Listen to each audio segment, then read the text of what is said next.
Assalamu alaikum students. Very good morning to all of you. Here is your maths teacher Amir Haider. Today we are going to start our lecture number 11. In this lecture we will learn about multiplication and division are only for the multiplication and division will be in next lecture. So we have to know first के what is multiplication basically. तो यहाँ पर multiplication के बारे में सीखना है आज हमने। मल्टीप्लिकेशन होती क्या है पहले हमें ये पता होना चाहिए कि व्हाट इज मल्टीप्लिकेशन। आपने टेबल्स याद की होंगी। टेबल्स कौन कौन सी याद करते हैं? 2 की याद करते हैं, 3 की, 4 की, 10 की, 15 की, 20 की। आप 5 क्लास में हैं, एटलीस्ट आपको 20 तक टेबल्स याद होनी चाहिए। ठीक है। टेबल्स के याद करने का भी एक आसान सा तरीका होता है, तो वो भी आपको बताया जाएगा। तो मल्टीप्लिकेशन क्या होती है कि आपको जब तक टेबल याद नहीं होंगी तो आप मल्टीप्लिकेशन का प्रोसेस सॉल्व नहीं कर पाएंगे। सो इट इज नेसेसरी कि you have to remember the tables till at least till 15। कम से कम आपको 15 तक टेबल्स याद होनी चाहिए। ठीक है। तो मल्टीप्लिकेशन में क्या करना पड़ेगा कि जिस नंबर को मल्टीप्लाई करना है, से फॉर एग्जाम्पल मैं एक नंबर लिख रहा हूं यहां पर। ठीक है। इस नंबर को मल्टीप्लाई करना है, सपोज करें 11 के साथ। ठीक है। मल्टीप्लिकेशन की सिंबल इस तरह से लिखी जाती है, जिस नंबर को मल्टीप्लाई किया जाता है उसको मल्टीप्लिकेंड बोला जाता है। मल्टीप्लिकेंड। ठीक है। जो नंबर मल्टीप्लाई करता है उसको मल्टीप्लायर बोला जाता है, मल्टीप्लायर। ठीक है। जो यहां पर वैल्यू आता है उसको आंसर बोला जाता है। उसको क्या बोला जाता है? आंसर बोला जाता है। तो मल्टीप्लाई क्या होता है कि जो नंबर आप मल्टीप्लाई करना है ना, मतलब 11 मल्टीप्लाई करना है और हमें नंबर गिवन है 250। अब 250 11 टाइम्स हमें मल्टीप्लाई करना पड़ेगा। ठीक है। 250 को 11 टाइम्स मतलब मल्टीप्लाई करना है। 11 टाइम्स का मतलब ये है कि अगर आप सिंपल, अगर आपको 11 की टेबल नहीं आ रही तो आप क्या करें? 250 250 250 11 टाइम्स लिखें और उनको प्लस करें। बेसिकली मल्टीप्लिकेशन है क्या? It is the quick process of addition. Multiplication addition का क्विक प्रोसेस होता है। आप 11 टाइम्स 250 लिखें, फिर उनको प्लस करें, टाइम तो लगेगा। इससे बेहतर है कि आप सिंपली 11 के साथ उस नंबर को मल्टीप्लाई कर दें। होता क्या है? ये बेसिकली क्विक प्रोसेस है, जल्दी वाला सॉल्व करने वाला प्रोसेस है। किसका? एडिशन का। सेम वैसे जब हम डिवीजन की बात करेंगे तो वो भी एक प्रोसेस ही है, जिसको quick process for the subtraction बोला जाता है। ठीक है। तो यहां पर देखें, आपको मल्टीप्लाई करना है। 11 0 0 आता है, 11 5 55, 5 कैरी ऑन, 11 2 22 22 और 5 आपके पास 27 आ जाते हैं। ठीक है। तो यहां पर इस तरह से मल्टीप्लिकेशन सॉल्व करनी होती है, मतलब कि आपको टेबल पढ़नी पड़ती है एक एक नंबर पे अलग अलग। तो ये प्रोसेस होता है बेसिकली। अगर आप क्या करें, 250 को 11 टाइम्स लिख के प्लस भी करेंगे तो आपको यही आंसर मिलेगा 2750। तो ये बेसिकली मल्टीप्लिकेशन होती है। अब इसके कुछ रूल्स भी हैं जो कि हम आगे भी पढ़ते रहेंगे या सॉल्व करेंगे नेक्स्ट लेक्चर्स में। तो अब हम चलते हैं एक्सरसाइज पर कि देखते हैं कि हमें मल्टीप्लिकेशन के कौन से क्वेश्चंस गिवन हैं एक्सरसाइज में। ठीक है। तो ये तो सिर्फ एक एग्जांपल था। आपको बात याद रखने की ये है कि मल्टीप्लिकेंड क्या होता है, मल्टीप्लायर किसको बोला जाता है, ये चीजें अहम हैं। तो आज हम एक्सरसाइज 1C स्टार्ट करने जा रहे हैं। Exercise 1C।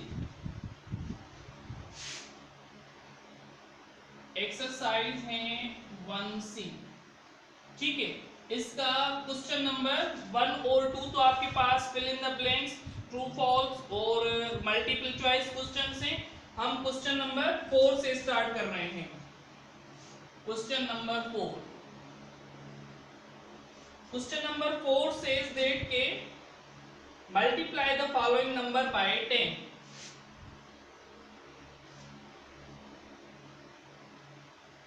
Multiplying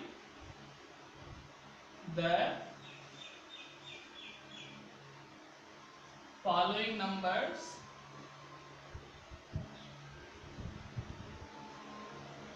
by 10. सिर्फ और सिर्फ 10 के साथ मल्टीप्लाई करने हैं। कौन कौन से नंबर हैं? पहला गिवन है आपको 105 322, ठीक है। दूसरा गिवन है आपको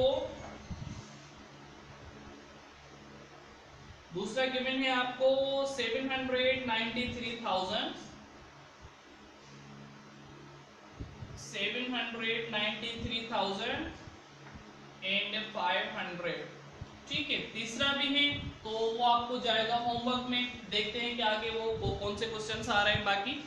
अब इन नंबर्स को सिर्फ और सिर्फ 10 के साथ मल्टीप्लाई करना है। दो तरीके हैं, एक तो बहुत सिंपल है, क्विक प्रोसेस है, मल्टीप्लिकेशन वैसे भी क्विक प्रोसेस होती है। दूसरा ये कि आप टेबल पढ़ें, 10 की टेबल पढ़ें, 10 0 0 तो 0 लिखना है आपने, ठीक है। तो मैं आपको दोनों तरीके बता देता हूं, लेकिन अगर एग्जाम में क्वेश्चन आए तो आपको एक तरीका लिखना पड़ेगा, ठीक है। तो यहाँ पर मैं आपको पहले एग्जाम के हवाले से बताता हूँ कि अगर एग्जाम में इस तरह का क्वेश्चन आ जाए, मल्टीप्लाई करना है 10 के साथ, तो आपको टेबल ही पढ़नी पड़ेगी। तो यहाँ पर इसका सॉल्यूशन लिख रहा हूं मैं, 105,322 मल्टीप्लाइड बाय 10, ठीक है।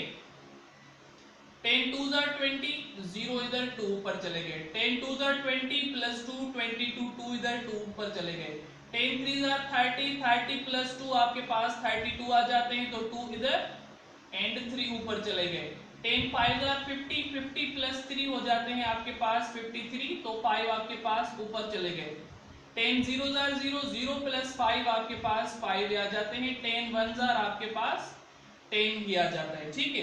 तो ये बेसिकली आपको इसका आंसर है। एग्जाम में अगर ऐसा कोई क्वेश्चन आ रहा है आपको, तो आपको इस वे से सॉल्व करना है, मतलब कि एक एक नंबर पर अलग अलग टेबल पढ़नी है, ठीक है। दूसरा तरीका जो मैं बात कर रहा था वो भी आप याद रख लें कि अगर आपको एग्जाम में बहुत टाइम कम है या मल्टीपल चॉइस क्वेश्चंस में आ रहे हैं इस तरह के क्वेश्चन कि आपको सॉल्व नहीं करना, सिर्फ आंसर बताना है, ठीक है, कि आप इस तरह से टेबल नहीं पढ़नी। अगर ऐसा कोई क्वेश्चन, वैसे मल्टीपल चॉइस क्वेश्चंस में क्या होता है कि आपने टेबल्स नहीं सॉल्व नहीं करना होता, वहां पर सिर्फ आपने करेक्ट आंसर को टिक करना होता है। कि अगर एग्जाम में मल्टीपल चॉइस क्वेश्चन में इस तरह के क्वेश्चंस आपको मिल रहे हैं, तो वहां पर आप बिना सॉल्व किए इसका आंसर मालूम कर सकते हैं। वो किस तरह से, देखें, ये नंबर है आपके पास 105,322 मल्टीप्लाई करना है 10 के साथ, ठीक है। सारा नंबर सेम लिखें आप पहले, 105,322 सारा नंबर, सारा आंसर आपने, सारा जो नंबर मिला हुआ है आपने सेम लिख लिया। अब देखें कि जो नंबर आपको मल्टीप्लाई कराना है, 10 है, 100 है, 1000 है, 10,000 है, ठीक है। तो देखें 10 में जीरो कितने हैं, 10 में एक जीरो है, तो आप क्या करें, लास्ट में सिर्फ और सिर्फ एक जीरो लगा दें, तो ये आपका आंसर आ जाएगा, ठीक है। जैसे इस तरह से देखें, ये वाला आंसर और ये वाला आंसर बिल्कुल सेम है। फर्क क्या है, यहां पर हमने 10 की टेबल पढ़ी है, यहाँ पर हमने देखा कि 10 में एक जीरो था, तो आखिर में भी हमने क्या लगा दिया, एक जीरो।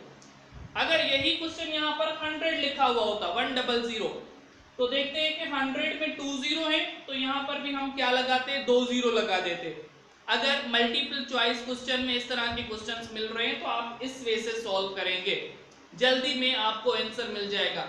लेकिन अगर आपको क्वेश्चन मिल रहा है कि आप इसको सॉल्व करें, मल्टीपल चॉइस वाला क्वेश्चन नहीं मिल रहा, तो आपको ये मेथड अप्लाई करना पड़ेगा, टेबल पढ़नी पड़ेगी एक एक डिजिट पर अलग अलग।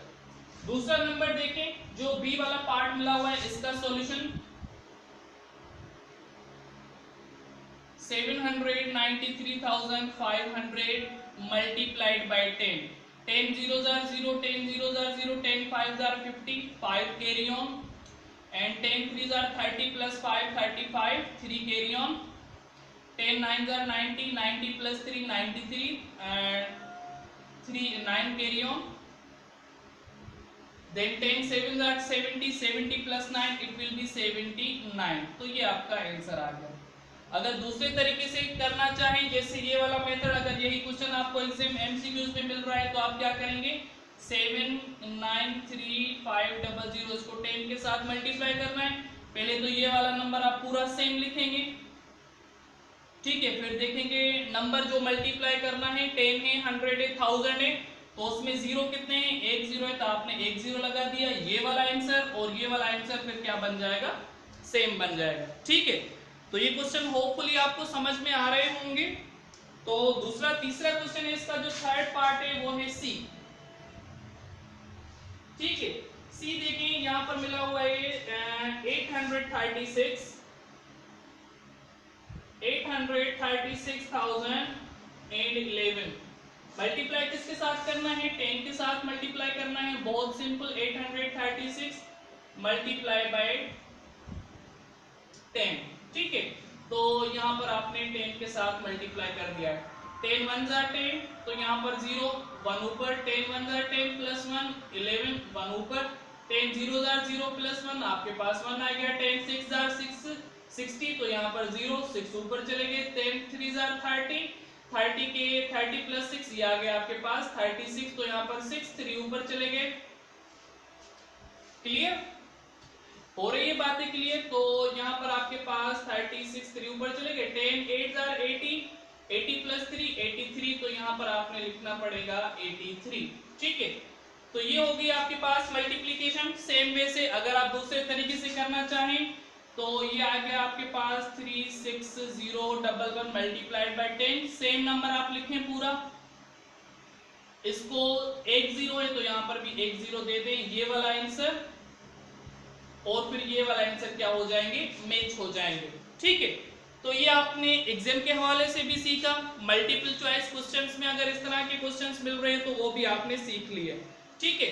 तो अब देखें जो आपका होमवर्क है, होमवर्क ये है आपका कि आप क्या करेंगे, एक्सरसाइज 1B पे जाएंगे।